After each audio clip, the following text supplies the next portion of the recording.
ప్రియమిత్రో బండి సంజయ్ని కొడుకును ఆ యొక్క స్కాన్ చేపించారు. అతన్ని యొక్క టాపిక్ను డైవర్ట్ చేసుకోవడం కోసం ఇప్పుడు మొత్తం మీడియా అటెన్షన్ అంతా కూడా కేటీఆర్ గారికి మళ్ళీ అని ఒక పనికిమాల కేసు తీసుకొచ్చి దానివల్ల 55 కోట్ల ఇన్వెస్ట్మెంట్ చేస్తే 700 కోట్లు గవర్నమెంట్ లాభం జరిగినటువంటి ఒక ఉత్తమమైనటువంటి ఒక యొక్క విషయాన్ని వీళ్ళు ఏం చేయాలంటే ఒక కుట్రబాధితంగా కేటీఆర్ గారిని బదనాం చేసే కార్యక్రమం తీసుకున్నారు. ప్రజలు గమనించట్లేరు ఇవన్నీ. దాంట్లో ఏం జరిగింది? ఏమైనా అవినీతి జరిగిందా? చిన్న చిన్న చిన్న చిన్న ఫ్లాస్ ఉంటాయి. ఏ పని చేసినా కూడా ఫ్లాస్ ఉంటాయి. ఆ ఫ్లాస్ని పట్టుకొని అంటే తప్పులను పట్టుకొని పెద్దగా ఇదేదో కేసు పెద్ద ఇదైనట్టుగా దాన్ని అందరు ప్రజలంతా గమనిస్తున్నారు. రేవంత్ రెడ్డి గారికి ఇట్లాంటివన్నీ ఆపండి. ప్రభుత్వాన్ని నడపడంలో చూస్తున్న విద్యా వ్యవస్థ సర్వనాశనం, మొత్తం నడిబొడ్డున కరీంనగర్ నడిబొడ్డున దోపిడీలు, పోలీస్ ఆఫీసర్ భార్య హత్యలు, ఈ బండి సంజయ్ కొడుకు ఉదంతాలు ఇవన్నీ ప్రజలు చీత్కరించుకుంటున్నారు.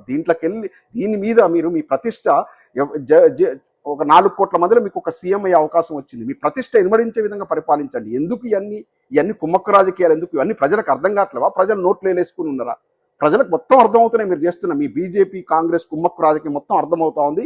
మీకు ఉన్నటువంటి దొంగతోక పార్టీలు, ఆ కవితమ్మ పార్టీ, ఎంఐఎం, ఆ విషయం కూడా ప్రజలకు అర్థమైంది. రేపు వచ్చే రానున్న రోజుల్లో కరుగలు మీ కాంగ్రెస్ వాళ్ళు అయితే ఒక్కడు కూడా గెలవాడు. డిపాజిట్ రాకుండా ఓడిపోతారు. Congress utter flop. ఇక బీజేపీ అయితే ఇక మొత్తం దుకాణం మూతబడ్డట్టే. బీజేపీలు బయటకు వచ్చి ప్రజలను ఫేస్ చేయలేని పరిస్థితి. ఇగో ప్రజలారా ఇవన్నీ గమనించండి. వీళ్ళు ఎంత చెత్త రాజకీయం చేస్తున్నారు. ఈ టైంలో కేటీఆర్ గారి మీద ఆ ఫార్ములా తీసుకురావడం అనేది కంప్లీట్గా బండి భగీరథ విషయాన్ని మరుగునపరచడానికి కాంగ్రెస్ ప్రభుత్వము, రేవంత్ రెడ్డి గారి ప్రభుత్వం ఆడుతున్న నాటకం. ఈ దొంగ నాటకాన్ని ప్రతిఘటించాలా.